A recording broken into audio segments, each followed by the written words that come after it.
Bismillahirrahmanirrahim. Assalamualaikum warahmatullahi wabarakatuh.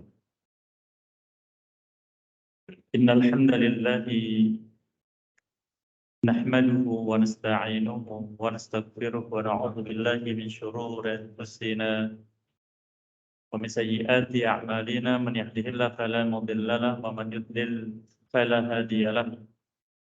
Wa asyhadu an la ilaha illallah wahdahu la syarika lahu wa asyhadu anna Muhammadan 'abduhu wa rasuluh. Sallallahu alaihi wa ala alihi wa ashabihi wa man tabi'ahum bi ihsanin ila yaumiddin. Sallama tasliman katsira. Amma ba'd. Hadirin jamaah salat maghrib yang berbahagia rahimakumullah. Alhamdulillah.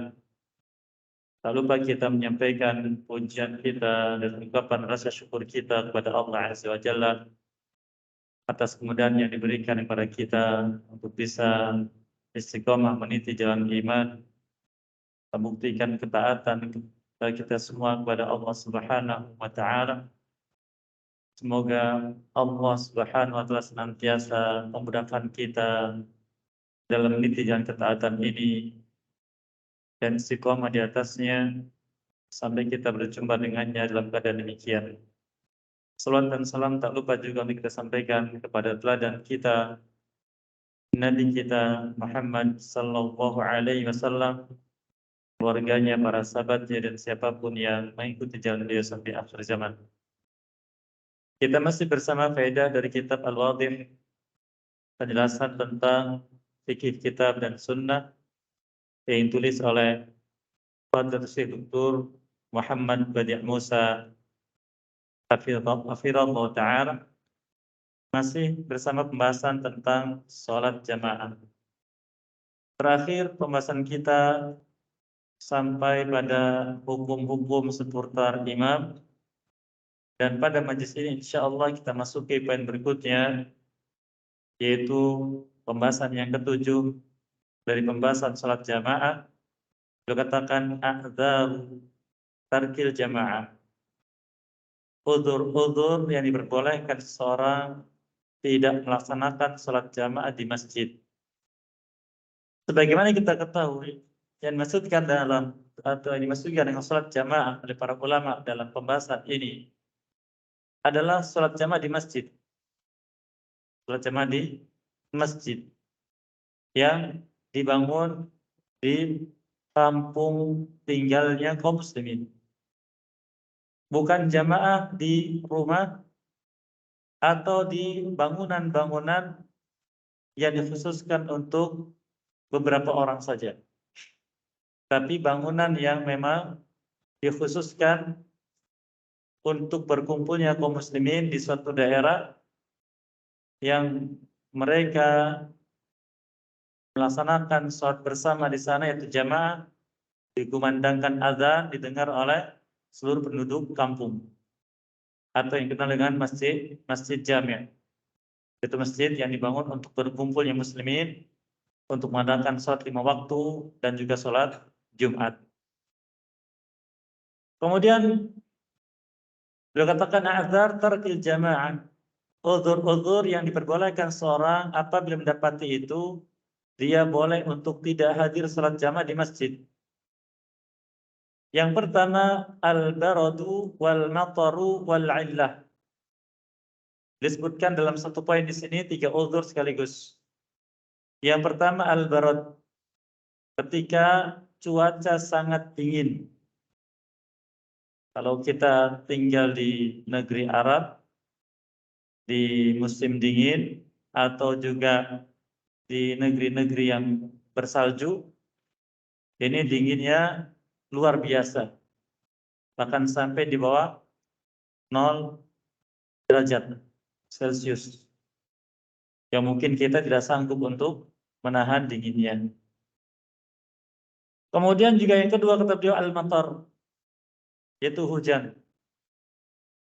Di sini hujan disebutkan secara umum, namun sebagian ulama menyebutkan hujan yang dimaksudkan di sini adalah hujan yang tidak mungkin seseorang keluar dari rumahnya menuju masjid dengan menggunakan alat apapun. Wal illah, Dan yang ketiga adalah adanya illah. Illah di sini yaitu alasan tertentu ya, yang tiba-tiba. Dia tidak sebutkan di sini illahnya apa. Nanti akan kita dapatkan insyaallah dari hadis yang dibawakan di sini. Kemudian beliau membawakan hadis Nabi SAW yang menjelaskan hal tersebut. Beliau katakan An-Nafi' anna Ibnu Umar radhiyallahu anhuma adzana bis-shalah fi lailatin dzata bardin wa rih. Tsumma qala ala sallu fi rihal. Tsumma qala inna Rasulullah sallallahu alaihi wasallam kana ya'murul mu'adzdzina idza kana lailata dzati bardin wa matarin yaqulu ala sallu fi rihal. Rawahul Bukhari wa Muslim. Hadisnya dari Nafi' rahimahullah taala menyebutkan bahwa Ibnu Umar radhiyallahu anhu beliau pernah azan untuk suatu salat di suatu malam yang sangat dingin dan anginnya kencang. Sudah dingin, anginnya kencang. Di dalam azannya beliau menyebutkan ala sallu fir rihal. Hendaklah kalian salat di tempat-tempat kalian. Kemudian dia mengatakan sesungguhnya Rasulullah SAW apabila malam begitu dingin dan juga turun hujan, maka beliau menyuruh muadzin dalam adzannya mengatakan ala sallu fir rihal. Ketahuilah bahwasanya hendaknya kalian salat di tempat-tempat kalian. Hadis ini dari riwayat Nafi' menyebutkan tentang Ibnu Umar. Ibnu Umar radhiyallahu anhu sudah kita sebutkan sebelumnya di antara sahabat yang perbuatannya mengikuti Nabi SAW. Karena beliau saat itu masih remaja. Apapun yang didapat dari Nabi SAW, beliau terapkan. Sehingga dikatakan sebagian ulama, kana aqrabu samtan minan Nabi SAW. Beliau orang yang paling mirip sifatnya dengan Nabi SAW. Yaitu cara hidupnya. Termasuk ibadahnya. Yang pertama. Yang kedua, riwayatnya dari Nafi'. Nafi' adalah budak milik Ibnu Umar radhiyallahu anhu. Lalu diberdekakan, dibebaskan. Dan ulama hadis sepakat apabila riwayat hadis jalannya dari Nafi' dari Ibnu Umar, maka ini termasuk riwayat emas. Apa makna riwayat emas? Riwayat yang pasti sahih dan paling sahih dari yang diriwayatkan oleh ulama tentang hadis Nabi sallallahu alaihi wasallam. Jadi tidak mungkin ditolak. Kemudian yang ketiga faedahnya, Ibnu Umar radhiyallahu anhu mencontohkan azan. Ini ulama. Ulama ketika menyampaikan ilmu dia mencontohkan kepada manusia. Maka beliau azan. Dalam azan disebutkan ala sallu fir rihal. Kapan keucapan ala sallu fir rihal diucapkan? Yaitu pengganti hayya 'alas shalah dan hayya 'alal falah.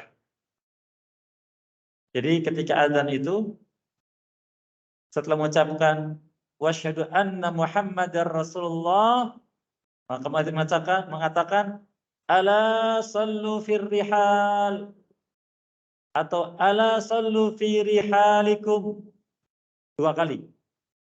Ala sallu fir rihal, tidak mengucapkan hayya 'alas shalah, tidak juga hayya 'alal falah, tapi diganti dengan ala sallu fir rihal. Ini ketika kondisi cuaca tidak memungkinkan manusia hadir di masjid, keluar rumah untuk hadir ke masjid. Seperti beberapa hari ini hujan begitu lebat, yang jangankan pakai payung, pakai jas hujan juga bagaimana? Baju akan basah. Maka muadzin itu mengundangkan hayya 'alas shalah, hayya 'alal falah, tidak, tapi sallu fir rihal. Ala sallu fir rihal. Hadis muttafaqun alaih. Namun hadis ini seakan-akan kita baru dengar, betul tidak? Seakan-akan baru dengar, karena jarang disampaikan. Oleh karena perlu, kata sebagian ulama, kita membahas hadis-hadis Nabi yang sahih, seperti Sahih Bukhari atau Sahih Muslim. Ini jarang sekali dibacakan kepada kaum muslimin. Sehingga banyak petunjuk-petunjuk Nabi SAW tentang ibadah yang kita tidak tahu. Kemudian hadis yang berikutnya beliau bawakan, An Mahmud ibn Rabi' al-Ansari rahimahullah ta'ala anna Itban ibn Malik kana ya ummu qawmahu wa huwa a'ma radhiyallahu anhu. Dari Mahmud bin Rabi' al-Ansari menyebutkan bahwa Itban bin Malik pernah menjadi imam untuk kaumnya padahal dia orang yang buta, tidak bisa melihat. Wa annahu qala Rasulullah SAW, dan dia mengatakan kepada Rasulullah SAW, ya Rasulullah, innaha takunu dzulmatu was-sail wa ana rajulun darirul basar. Ya Rasulullah, sesungguhnya malam gelap gulita dan juga terjadi banjir. Sedangkan aku orang yang buta mataku. Fasalli ya Rasulullah fi baiti makanan ittakhadahu attakhidu musalla. Ya Rasulullah, tolonglah engkau sholat di rumahku, yang nanti setelah itu aku jadikan tempat itu sebagai tempat sholat untukku ketika aku sholat di rumah. Faja'a Rasulullah SAW faqala aina tuhibbu an usalli. Maka beliau pun datang lalu bertanya padanya, di mana aku harus sholat yang kau inginkan? Fa asyara ila makanin minal bait fa shalla fihi Rasulullah SAW. Maka Itban bin Malik radhiyallahu anhu pun menunjukkan satu tempat di rumahnya, kemudian Nabi SAW sholat di tempat tersebut. Nah, ini yang disebut dengan illah. Illah yaitu ada alasan, yaitu malam yang gelap dan terjadi banjir yang tidak mungkin melewatinya dan semisalnya. Hadis yang mulia ini disebutkan oleh penulis Hafidh Ta'ala menjelaskan tentang satu alasan seseorang yang tidak bisa keluar di rumahnya menuju masjid. Bukan karena orang itu buta, bukan. Karena di hadis yang lain, orang buta pun disuruh datang.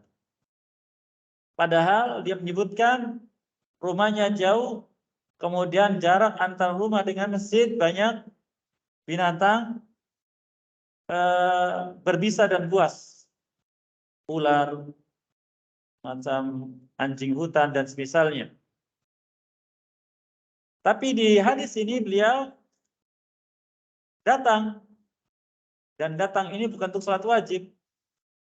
Karena Nabi SAW ketika diminta oleh sebagian sahabatnya, dan sering terjadi, dan ini kemuliaan dari Nabi SAW untuk para sahabatnya, ketika diminta sholat di rumahnya, beliau datang sholat, itu sholat sunnah.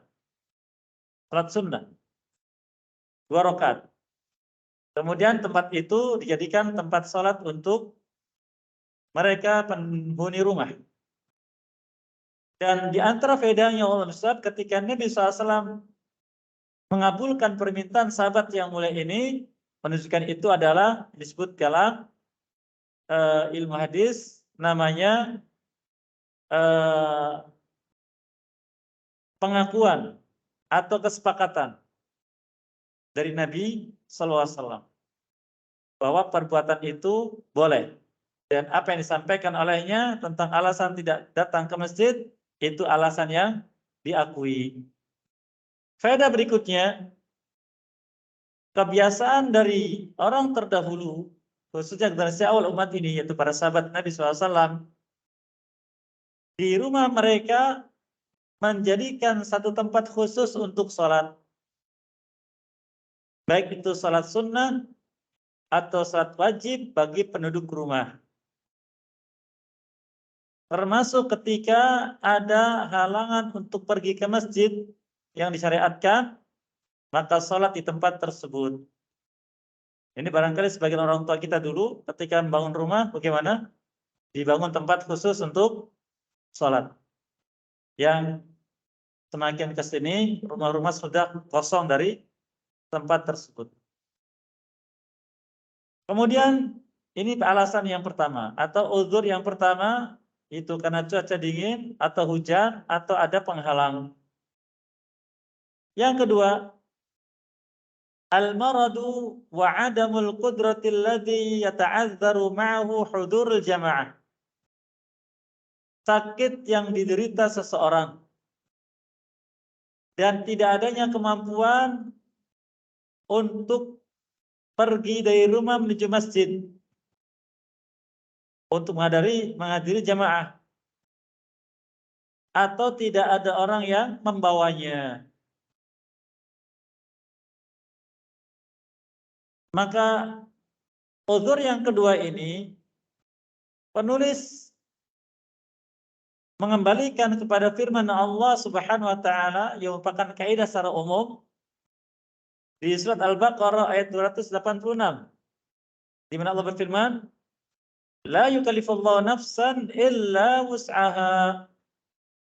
Allah tidak membebani jiwa atau siapapun dari manusia dalam melaksanakan ibadah kepadanya kecuali sampai batas maksimal kemampuannya. Seseorang yang sakit, kalaupun sakit yang diderita itu dia masih mampu untuk pergi ke masjid, maka pergi ke masjid. Kecuali dia butuh pendamping dan dia tidak mendapati pendamping. Contohnya, orang yang tidak bisa berdiri, lututnya lemes, dia harus pakai kursi roda, maka tetap berangkat ke masjid kalau ada yang mendampinginya, karena utama sholat jamaah di masjid. Bila tidak ada, maka uzur baginya. Kecuali sakit-sakit yang kata ulama, yahtaju ila mulazamatil firas, mengharuskan orang tersebut tetap berada di tempat tidur. Bila bangun sedikit saja, duduk, sakitnya bertambah parah, maka dia tetap di rumah. Dia tetap di rumah. Tapi kalau sakit yang apalagi yang terus-menerus, maka ke masjid. Kalau itu tidak mengharuskan berbaring di tempat tidur, dan kalau dia bergerak ke sana kemari tidak masalah, maka tetap ke masjid. Kemudian beliau katakan, sabda Nabi SAW dalam Sahih Bukhari juga Imam Muslim, wa idza amartukum bi amrin fa'tu minhu mastata'tum. Dan apabila aku perintahkan dengan suatu perintah, maka laksanakanlah semaksimal kemampuan kalian. Karena salat jamaah seperti yang sudah kita sebutkan sebelumnya, faidah ini sebagai tanda dari keimanan seseorang dan menunjukkan akan kuatnya iman. Sehingga masing-masing kita sangat ingin menunjukkan iman itu kepada Allah dan sangat ingin mendapatkan tanda kuatnya iman. Ya, apalagi di majlis yang sudah kita lewati sebelumnya, ucapan sebagian sahabat yang maknanya, tidaklah kami mendapati pada zaman Nabi SAW orang-orang yang tidak datang ke masjid sholat jamaah, dan kan itu hanyalah orang munafik yang jelas kemunafikannya, tidak ke masjid. Sehingga dengan datangnya ke masjid itu menunjukkan bahwa tanda iman ada pada orang tersebut. Dan ini bukan untuk menunjukkan pada manusia, lihatlah saya orang beriman, saya salat berjamaah, tidak. Menunjukkan pada siapa? Menunjukkan pada Allah Subhanahu wa taala. Dan kita senang dengan itu. Oleh karenanya, kalau kita dapati para ulama kita dahulu dan muslimin pada zaman dahulu, Kalaupun mereka tidak bisa berjalan sendiri, pada zaman dulu belum ada kursi roda, sampai berjalan pun harus dipapah 2 orang, maka dia akan menunggu. Dan orang-orang yang memapahnya senang membantunya. Keluarganya, tetangganya, senang. Inilah indahnya hidupnya kaum muslimin pada zaman dahulu. Menyikapi bagaimana hadir ke masjid untuk sholat berjamaah. Karena sholat berjamaah masuk perintah. Yang sudah kita lewati sebelumnya. Maka hadis tadi menyebutkan, wa idza amartukum bi amrin, dan apabila aku perintahkan pada kalian dengan suatu perintah, fa'tu minhu mastata'tum. Laksanakan oleh kalian semaksimal kemampuan kalian. Harus usaha dulu maksimal. Jika sudah usaha tapi kemudian tidak mendapati sesuatu yang bisa mengantarkannya untuk bisa berangkat sholat berjamaah, maka itu uzur bagi dia dan Allah memaafkannya. Dan dia tetap mendapatkan pahala sempurna, itu kebiasaannya. Nabi kita Muhammad SAW, man taraka syai'an lillah, awadallahu khairan minhu. Karena siapa meninggalkan sesuatu karena Allah, Allah gantikan dengan lebih baik dari itu. Kata sebagian ulama, pahala kebiasaannya tetap dapat. Dan dia melaksanakan itu karena uzur dari Allah Subhanahu wa taala. Kemudian dia bawakan riwayat yang lain, riwayat Bukhari dan Muslim juga. Walamma marida Rasulullah SAW washtadda maraduh takhallaf 'anil masjid. Wa qala murru Abu Bakr falyusalli bin nas. Tatkala Nabi SAW sakit dan semakin parah sakitnya, kemudian setelah itu dia wafat, maka beliau tidak bisa pergi ke masjid karena tidak bisa berdiri. Ya. Lalu beliau mengatakan, perintahkan Abu Bakar radhiyallahu anhu untuk sholat bersama manusia, itu beliau menjadi imam. Ini sejarahnya panjang tentang sakitnya Nabi SAW. Kemudian beliau setelah itu wafat alaihi wassalam. Ini uzur yang kedua, sakit dan tidak memiliki kemampuan. Nah, sakit yang dimaksud yaitu sakit yang dia harus berada di atas tempat tidur. Tapi kalau sakit yang diderita terus-menerus dan bisa dikatakan dia tidak ada harapan sembuh dari sakitnya itu, seperti kaki yang lumpuh atau semisalnya, maka apabila ada yang mendampinginya, maka dia berangkat. Bila tidak, maka itu uzur bagi dia. Yang ketiga, di antara uzur juga hudurut ta'ami wa huwa muhtajun ilaih. Yaitu sudah dihidangkan makanan. Apakah itu salat zuhur, atau salat maghrib, salat isya, atau salat yang manapun, dari salat 5 waktu. Bila seorang terasa lapar, atau datang waktu makan, dan makanan sudah terhidang, maka itu uzur bagi dia untuk tidak berangkat sholat berjamaah. Beliau bawakan hadis Nabi SAW dari Ibnu Umar radhiyallahu anhu maqal. Dia mengatakan, qala Rasulullah SAW, beliau bersabda, idza wudi'a asya'u ahadikum wa qimatis salatu fabda'u bil asya' wa la yu'ajjil hatta yafrugha minhu. Apabila makan malam dari kalian atau salah seorang kalian sudah terhidang. Nah, ini. Jadi mungkin sebagian kita makan malam sebelum maghrib. Sudah terhidang makanan, dia sudah duduk dengan keluarganya. Lalu terdengar iqamah. Dia belum makan. Maka apa kata Rasulullah SAW? Maka mulailah makan malamnya dan jangan terburu-buru sampai selesai dari makannya. Atau makan malam di waktu isya, atau makan siang waktu zuhur. Bukan mendengar azan, tapi mendengar iqamah. Kata Nabi SAW, wa uqimatis shalah. dan iqamah dikumandangkan untuk sholat, maka selesaikan makannya. Tapi jangan kemudian menyengaja, sudah tahu dekat waktu sholat, kemudian menghidangkan makanan. Tapi ini memang dia lapar, makanan sudah terhidang, maka makan dulu. Kata sebagian ulama, disinilah hikmah Nabi SAW, beliau ketika mendapati urusan dunia dengan akhirat, yang seorang sangat butuh dengan dunia itu, maka urusan dunia didahulukan. Agar ketika melaksanakan urusan akhirat tidak terganggu dengan memikirkan urusan dunia. Urusan dunia yang mana itu? Yaitu yang hajatnya masah. Itu yang hajatnya sangat mendesak. Hajat sangat mendesak. Dan makan mendesak. Jangan sampai meninggalkan makannya, dia sudah melihat di meja makan terhidang, ada makanan kesukaannya, sehingga ketika sholat bagaimana?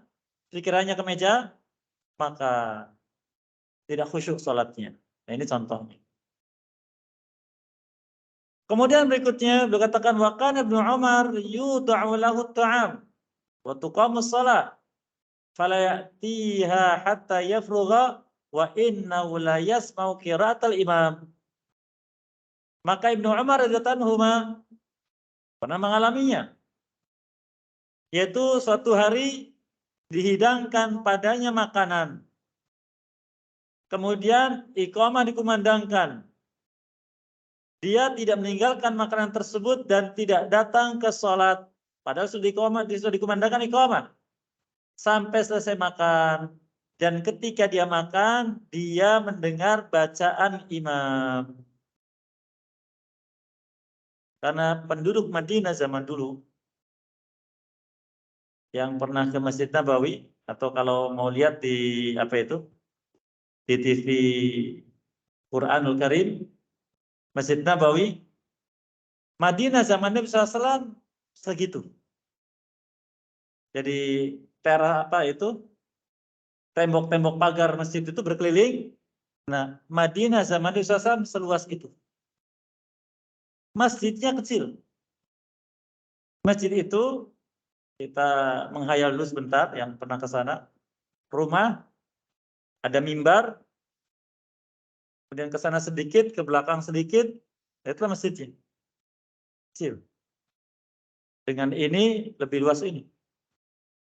Ini ruangan dalam masjid ini lebih luas ini masjid Nabi SAW. Dan masjid yang sekarang itulah kota Madinah zaman Nabi SAW, luasnya. Dan rumah para sahabat kecil-kecil. Sehingga Nabi SAW ketika membaca, bacanya keras, terdengar sampai rumah-rumah yang ada di samping masjid. Nah, termasuk Ibnu Umar itu menyebutkan demikian.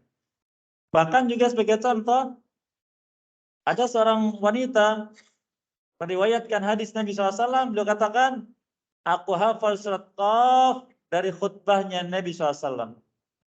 Jadi beliau pernah khutbah Jumat, membacakan surat Qaf sampai selesai.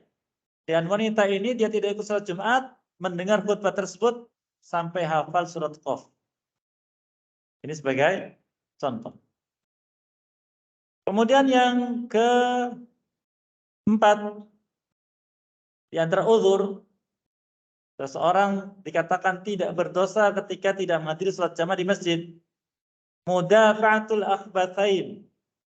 Ketika iqamah dikumandangkan, dia sedang menahan buang air. Buang air kecil dan juga buang air besar. Jadi kalau kita sedang pengen buang air kecil, jangan maksa untuk sholat jamaah. Nanti gimana? Ya, sholat tapi gerak-gerak terus gitu kan. Kita sering lihat anak kecil seperti itu. Buang air kecil tidak masalah. Apalagi buang air besar. Maka dahulukan. Ya nanti Ustadz kita tidak mendapatkan jamaah. Kalau kita selesai masuk masjid, imam sudah selesai sholat jamaah, tidak masalah. Memang jamaahnya tidak dapat, tapi pahalanya sudah disiapkan oleh Allah Azza wa Jalla. Karena bisa menyebutkan, innamal a'malu binniyat, sesungguhnya amal atau pahala amal didapat seorang sesuai dengan niat yang dia hadirkan. Ditambah lagi, yang melarang kita sholat dalam keadaan seperti itu Nabi SAW.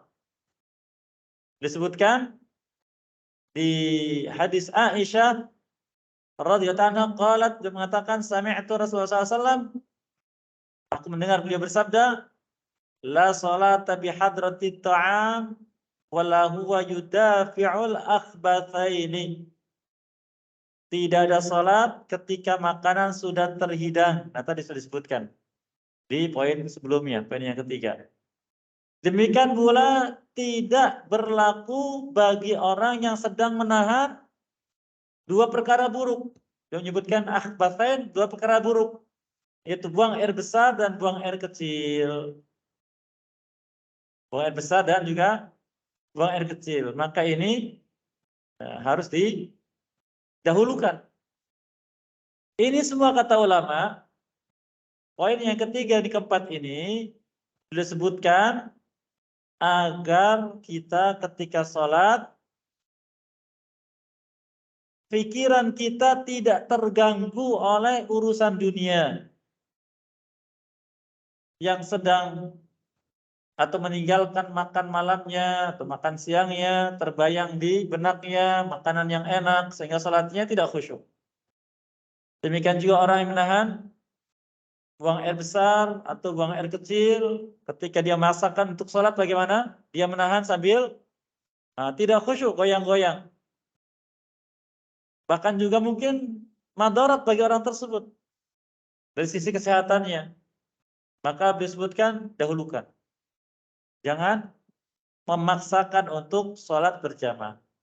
Itu beberapa uzur. Di sini penulis Allah Ta'ala menyebutkan 4 perkara. Kita tambahi. Yang kelima, ditambahan, yaitu safar. Safar adalah uzur. Arti musafir yang nanti akan dibahas khusus insya Allah tentang pembahasan salat musafir. Safar termasuk uzur untuk seseorang tidak hadir salat jamaah. Kalau dia mau salat bersama jamaah masjid, silahkan salat. Kalau tidak, juga dia mendapatkan uzur. Ini musafir. Dan dia mendapatkan uzur bukan hanya sholat, tapi juga termasuk uzur siam. Sampai tentang siam, Nabi SAW menyebutkan ketika beliau safar dengan sebagian sahabatnya dalam satu peperangan, ada sebagian saum Ramadan, ada sebagian tidak saum Ramadan. Karena tidak saum Ramadan itu ketika safar ini rukhsah dari Allah. Rukhsah itu keringanan. Dan kata beliau, innallaha yuhibbu an yu'ta rukhasahu. Sesungguhnya Allah sangat suka bila rukhsahnya diambil oleh hamba Allah. Jadi kalau kita misalkan mudik bulan Ramadan, buka. Ya tapi Ustaz, buka. Karena itu lebih baik kata ulama. Lebih baik. Karena Allah sangat suka. Kalau safar. Hadis yang lain disebutkan, laisa minal birri man shoma fis safar. Bukan termasuk kebaikan orang yang tetap melaksanakan siam ketika dalam keadaan safar. Sehingga banyak ulama mengatakan sangat dianjurkan siapa punya safar untuk berbuka. Karena itu kebaikan dari Allah, jangan ditampik dan dihindarkan. Walaupun tetap saum boleh. Ya, tidak berdosa. Nah, ini uzur bagi musafir. Bagi musafir. Ini tambahan yang tidak disebutkan penulis, Syekh Ta'ala mungkin beliau lupa atau Allah alam bisawab. Beberapa hal yang bisa kita ambil faedahnya. Masih ada waktu beberapa menit ke depan dan mohon maaf di majlis-majlis yang lalu kita selalu dibatasi oleh waktu karena berazan dan sekarang masih ada waktu berapa menit ke depan. Barangkali ada yang menyampaikan sesuatu, dipersilakan. Silakan, Pak.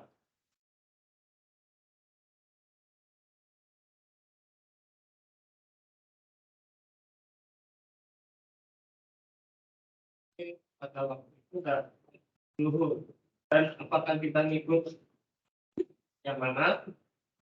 Terus asalnya kita digendong. Baik, barakallahu fikum, khairan.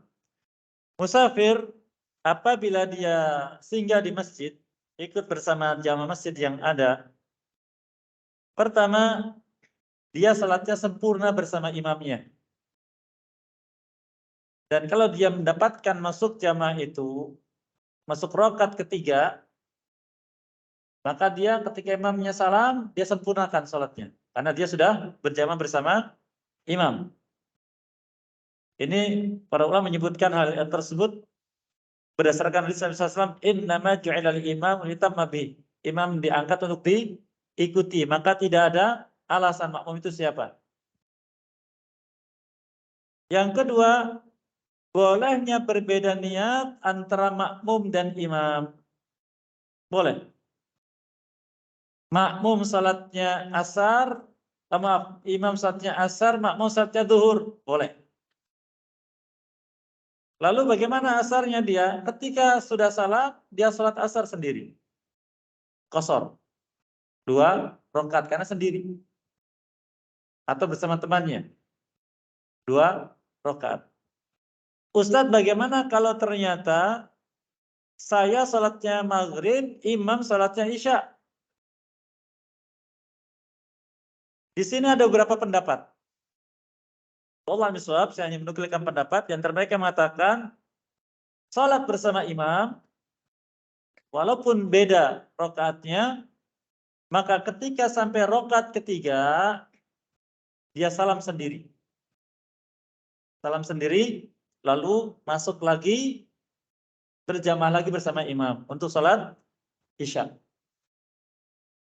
Ini pendapat pertama. Pendapat yang kedua, dia tetap duduk di rakaat ketiga, menunggu imam sampai selesai rakaat keempat, lalu imam salam, dia salam.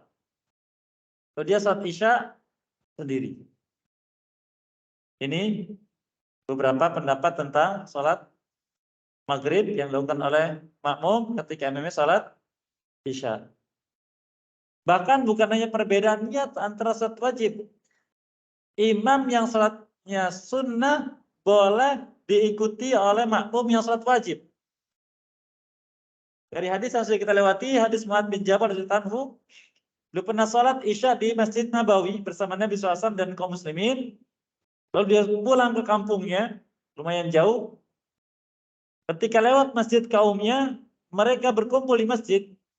Maka beliau terkejut karena tengah malam, masih banyak orang kumpul. Beliau bertanya, sedang apa kalian? Mereka menjawab, sedang menunggu imam kami. Siapa imam kalian? Anda imam kami. Maka Mu'adz bin Jabal radhiyallahu anhu pun memimpin salat, padahal dia sudah salat. Itu nilainya sunnah bagi dia.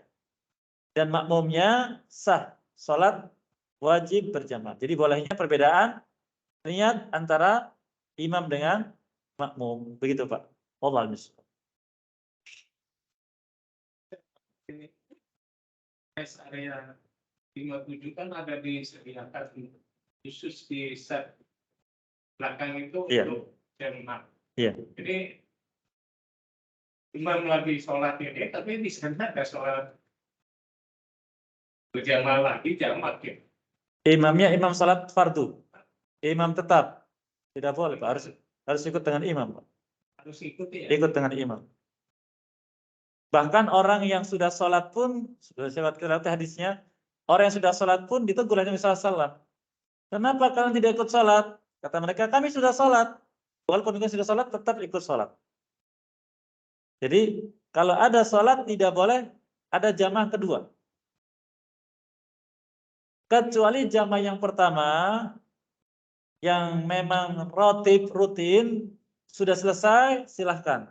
Tapi kalau ini diadakan, tidak boleh lagi mengadakan sholat sendiri. Berjamaah sendiri. Itu mukhalafah namanya.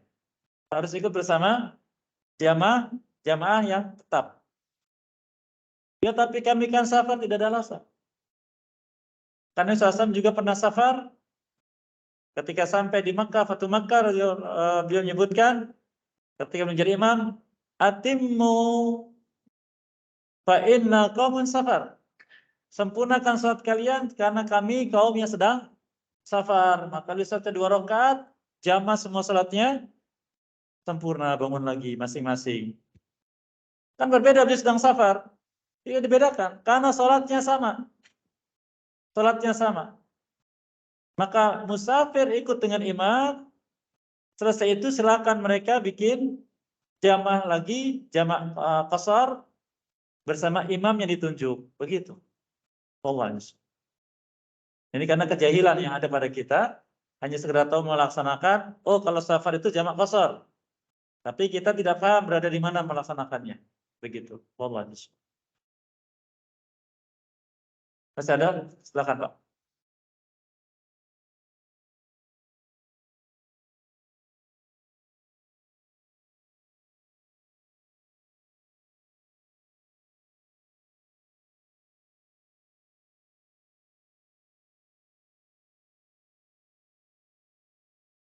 Iya. Baik. Sudah kita sebutkan sebelumnya tentang pembahasan hukum salat jamaah. Perbedaan pendapat yang ada tentang hukum salat jamaah sudah kita paparkan. Dan kita dapatkan kesimpulan bahwa sebagian ulama yang menyebutkan hukum salat jamaah itu sunnah, itu berdalil dengan hadis keutamaan. Bukan berdalil dengan hadis hukum. Sehingga menyebutkannya sunnah. Tapi kalau kembali pada hadis hukum dan ayatnya, maka mendapati itu yang kuat. Bahkan penulis katakan, orang buta saja yang awalnya dapat izin, diperintahkan untuk datang. Saat perang saja Allah sebutkan tetap salat jamaah. Tapi Ustadz, kami ingin mendidik istri dan anak untuk salat jamaah. Tidak mengapa. Ketika pulang, salat memimpin mereka. Apakah kita salat ba'diyah atau salat sunnah yang mereka ikuti. Tapi jangan terlalu sering. Kadang saja. Demikian Allah misbab. Demikian apa yang baik semua diberikan dan mereka mengamalkannya, dan apa yang keliru semua dimaafkan dan diampuni dosa kita sekalian. Allah misbab subhanahu wa ta'ala alihi wa sahbihi ajma'in. Assalamualaikum warahmatullahi wabarakatuh.